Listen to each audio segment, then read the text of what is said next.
Hello guys, welcome to my YouTube channel just Aakriti it's Aakriti here again. और आज मैं discuss करूँगी कुछ ऐसे डूज़ एंड डोंट्स जो मैंने अपनी नीट प्रिपरेशन के टाइम पे किए थे, और कुछ ऐसे डूज़ जो मेरे फ्रेंड्स ने किए थे और उन्होंने इस एग्ज़ाम को क्वालिफाई किया और अभी वो गवर्नमेंट मेडिकल कॉलेज में एंटर करने वाले हैं।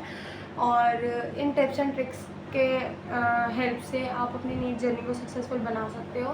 एक मेडिकल सीट अपने लिए बुक कर सकते हो, गवर्नमेंट मेडिकल सीट बुक कर सकते हो एक्चुअली।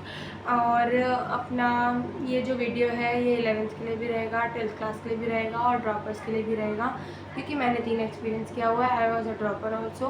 मैंने 12th के बाद 1 ईयर का ड्रॉप लिया था जिसमें मैं ऑफलाइन कोचिंग जाती थी। एडवाइस ये रहेगी कि कभी भी टाइम टेबल मत बनाओ तो एक टू डू लिस्ट बनाओ। टाइम टेबल बनाने से क्या होता है, आप लोग डालते हो टाइम टेबल में 9 to 2 I will do this, 2 to 3 I will do this, 3 to 4 I will do this. और अगर आप किसी भी टास्क को 10 मिनट भी लेट होते हैं ना, किसी भी टास्क के लिए, तो फिर आप सोचते हो कि यार अभी तो नहीं कर रहा, कल करूँगा या कल करूँगी, अभी तो नहीं कर रही मैं अभी। तो फिर बाकी के जो 50 मिनट होते हैं ना, वो ऐसे ही फालतू चले जाते हैं। आप फ़ोन चलाते रहते हो, या तो उसमें गाने सुनते रहोगे या तो कोई और का टास्क करोगे, लेकिन पढ़ाई नहीं करोगे 50 मिनट में, क्योंकि आपका 10 मिनट वेस्ट हो गए ना। तो मेरे हिसाब से तो टू डू लिस्ट बनानी चाहिए कि लाइक 1.5 घंटा फिजिक्स करूँगा, 1.5 घंटा केमिस्ट्री करूँगा, 2 बायो के चैप्टर पढ़ूँगा। तो उससे क्या होगा, आप अपने डेली रूटीन में वो टाइम अलग से निकालोगे, उस टास्क को कंप्लीट करोगे। और जब उस टास्क को आप कंप्लीट करते हो ना और टू डू लिस्ट में टिक लगाते हो, तो नेक्स्ट टास्क को करने के लिए जो कॉन्फिडेंस आता है वो भी नेक्स्ट लेवल का होता है। तो मैं बोलूँगी कि भाई आप तो ना अपने लिए टू डू लिस्ट ही बनाओ, और टाइम टेबल बनाना जो है ना वो अवॉइड करो। अननेसेसरी बुक्स नहीं पढ़नी है, पढ़ना है अपनी एनसीईआरटी को पढ़ना है। आपके जो कोचिंग से मॉड्यूल मिले हैं, अगर मॉड्यूल नहीं मिले हैं 36 ईयर वाली पीवाईक्यू की किताब आती है वो मंगाओ, उसे पढ़ो। और थ्योरी में डाउट आते हैं तो कोई एक्स्ट्रा बुक रेफ़र करो, like DC Pandey, H C Verma, जो भी तुम्हें अच्छी लगती हो, ठीक है। तो मैं तो यही कहूँगी कि अपनी कोई अननेसेसरी बुक करने की ज़रूरत नहीं है। आपने जो लाइक अगर आपने एनसीईआरटी करी, एनसीईआरटी से थ्योरी कर ली पूरी, ठीक है, अपने जो भी नोट्स वगैरह थे आपने वो बना लिए, ठीक है। फिर इसके बाद क्या करो, अपने मॉड्यूल के क्वेश्चंस करो, ठीक है। उन मॉड्यूल्स के क्वेश्चंस को कर लिया, फिर उसके बाद मन कर रहा है तो 36 ईयर वाली पीवाईक्यू की बुक उठाओ, उससे क्वेश्चंस लगाओ। और जब रिवाइज़ करने की बारी आएगी तो उन्हीं क्वेश्चंस को दोबारा उसी बुक को रेफ़र करना है आपको। लाइक अगर आपने मॉड्यूल सॉल्व किया होगा तो मॉड्यूल को रेफ़र करना है। टाइम पे 36 ईयर वाली पीवाईक्यू सॉल्व किया, उसको रेफ़र करो। दोनों सॉल्व किए, दोनों रेफ़र करो। उन किताबों के पास जाओगे, तुम्हें बहुत फेमिलियर लगेगा कि हाँ मैं तो ये सॉल्व कर चुका हूँ, मैंने यहाँ मिस्टेक की थी। और मिस्टेक ना अपनी मैं बताऊँ तो आपको मॉड्यूल कैसे सॉल्व करना है। मॉड्यूल सॉल्व करने का तरीका होता है, आप अपना लाइक एक नोटबुक बनाओ, मॉड्यूल में मत करो टिक कि ये इसका आंसर था, ये इसका आंसर था, बी सी डी, नो, ऐसे मत किया करो। एक कॉपी लो, उसमें नंबर डालो। लाइक अभी पहले आप 10 क्वेश्चन अटेम्प्ट कर रहे हो तो नंबर डालो 1 to 10, ठीक है। 1 to 10 के आपने नंबर डाले, उसको सॉल्व करना शुरू किया। जो जो आंसर आ रहा है ए बी सी डी, उसके आगे लिखते चले गए, ठीक है। फिर जो गलत हुआ उसको वहाँ गलत मार्क किया, मॉड्यूल पे उसे सर्कल किया कि मैंने ये गलत किया था। और जब आप उस मॉड्यूल को रेफ़र करोगे ना तो आपको पता चलेगा यहाँ मेरी गलती हुई थी, ये मेरा वीक पॉइंट है। तो आप उसको ज़्यादा मेहनत से वर्क करोगे, उसको बार बार देखोगे तो वो आपकी गलती जो है वो सुधर जाएगी, ठीक है। तो ऐसे मॉड्यूल सॉल्व करना होता है। रिवीजन के लिए बार बार नई किताबें रेफ़र नहीं करनी होती। जो आपने बुक सॉल्व किया उसको 10 बार सॉल्व करो, 10 बुक सॉल्व मत करो, ठीक है। हमेशा शॉर्ट नोट्स बनाओ। हर चैप्टर कंप्लीट होने के बाद शॉर्ट नोट्स बनाना तो मस्ट है, ठीक है। मैं कहूँगी कि लाइक अगर आपने शॉर्ट नोट्स कब बनाने हैं, सबसे बड़ी बात तो ये, लाइक अगर आपने लॉन्ग नोट्स बना लिए, लॉन्ग नोट्स बढ़िया तरीके से जो भी आपके टीचर ने बनवाया आपने बना लिए, या फिर आपने ऑनलाइन जो भी पढ़ा उससे बनाए। फिर उसके बाद तुरंत शॉर्ट नोट्स मत बनाओ, क्योंकि मैं भी तुरंत शॉर्ट नोट्स बनाने जाती थी ना तो क्या करती थी, आधे से ज़्यादा तो मैं लॉन्ग नोट्स का ही डाल देती थी कि मतलब मुझे लगता था ये भी इम्पॉर्टेंट है, ये भी इम्पॉर्टेंट है, सब कुछ इम्पॉर्टेंट है। तो आप क्या करो, लॉन्ग नोट्स बनाए, फिर उसके बाद क्वेश्चंस करो, मॉड्यूल के करो, 36 ईयर वाले PYQ करो। इससे क्या होता है ना, आपको अंदाज़ा हो जाता है कि क्वेश्चंस इस तरीके से आते हैं, इस फॉर्मूले के ज़्यादा क्वेश्चंस आते हैं और ये पॉइंट जो है वो ज़्यादा इंपॉर्टेंट है, इस पॉइंट से क्वेश्चन आना कंपलसरी है। आपको इन चीज़ों का अंदाज़ा लग जाता है ना, तो आप शॉर्ट नोट्स में सिर्फ वही चीज़ें डालते हो जो इंपॉर्टेंट है। अननेसेसरी चीज़ें मत डाला करो शॉर्ट नोट्स में, फिर आपका ही मन नहीं करता उन चीज़ों को पढ़ने का, ठीक है। और एंड टाइम पे जब रिवीजन होता है ना, तो ये इंपॉर्टेंट चीज़ें ज़्यादा काम आती हैं एज़ कम्पेयर टू फालतू की चीज़ें जो तुम लॉन्ग नोट्स में लिखते हो कभी कभी, ठीक है। तो मैं कहूँगी कि शॉर्ट नोट्स को जितना शॉर्ट रख सकते हो उतना शॉर्ट रखो, इतना भी शॉर्ट मत कर दो कि इंपॉर्टेंट इन्फॉर्मेशन काट दो। और वो इंपॉर्टेंट इन्फॉर्मेशन आपको तब पता चलती है जब आप क्वेश्चंस करते हो। जब आप क्वेश्चंस करते हो ना, तो आपको अंदाज़ा लगता है कि हाँ ये चीज़ें आ सकती हैं, ये चीज़ें इंपॉर्टेंट है, ये क्वेश्चन आता है, ये फॉर्मूला ज़रूर आता है, तो आप उन चीज़ों को अपने शॉर्ट नोट्स में इनकलकेट करते हो। और जब रिवीजन का टाइम आता है ना, तो आपको कभी कभी ऐसा होता है कि टेस्ट इतनी बार दे लेते हो ना तुम लोग कि तुम्हारे ना दिमाग में वो शॉर्ट नोट्स छप जाता है लिटरली।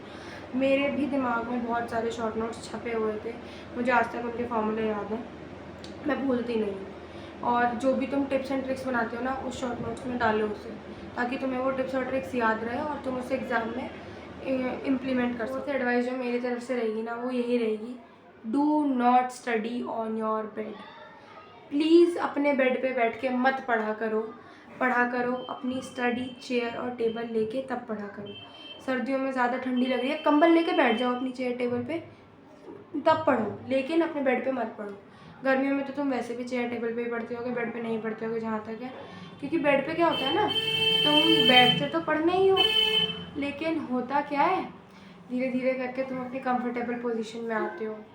पहले तुम आधा लेटते हो, फिर उसके बाद तुम पूरा लेट जाते हो, फिर उसके बाद तुम्हारा मन करता है अब मैं सो ही जाता हूँ, अब मेरे से क्वेश्चंस नहीं हो रहे, और तुम सो जाते हो। तो बेड पे मत ही पढ़ो, यही इसका सॉल्यूशन है।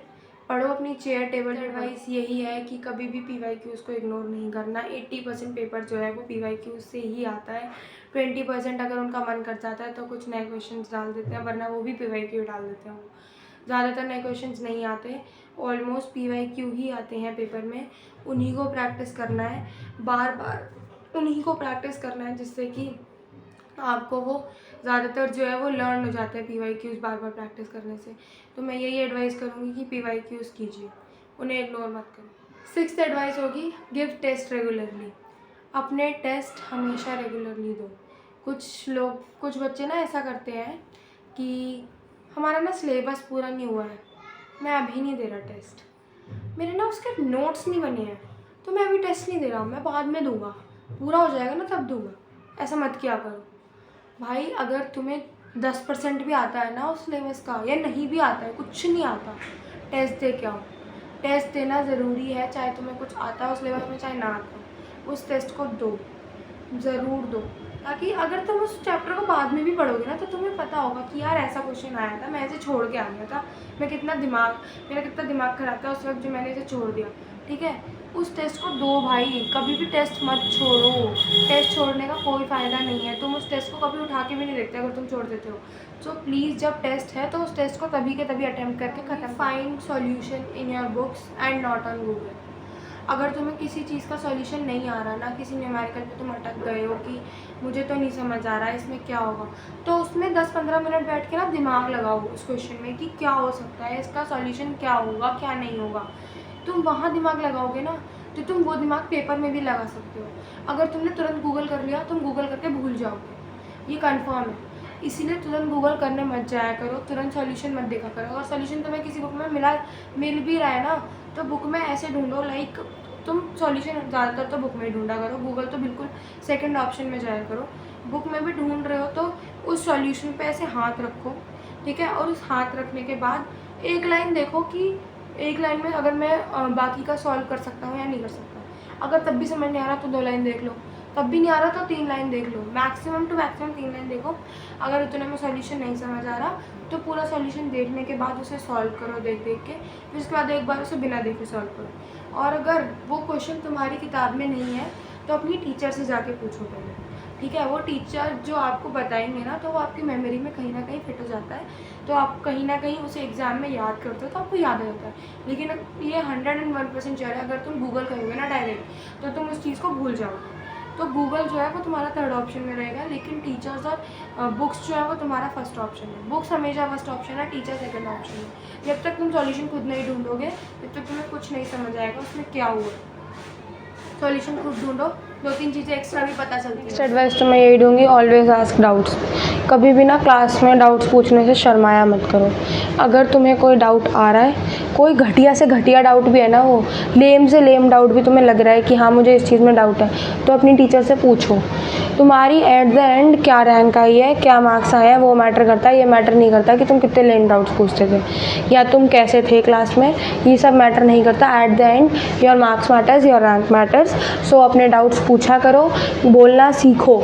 जब तक तुम बोलोगे नहीं तब तक तुम्हारी समस्या का निवारण नहीं हो सकता।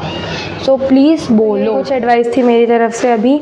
अगर आपको इसका पार्ट 2 भी चाहिए हो so please let me know in the comment sections, ताकि मैं इसका पार्ट 2 बना सकूं। और अगर आपको किसी और चीज़ की एडवाइस चाहिए हो तो वो भी कमेंट सेक्शन में लिख सकते हो, मैं उस पर भी वीडियोस बना दूंगी। जब तक के लिए do subscribe the channel, like the video and share it also with the other aspirants, ताकि उन्हें भी कुछ एडवाइस मिल सके। तब तक के लिए बाय।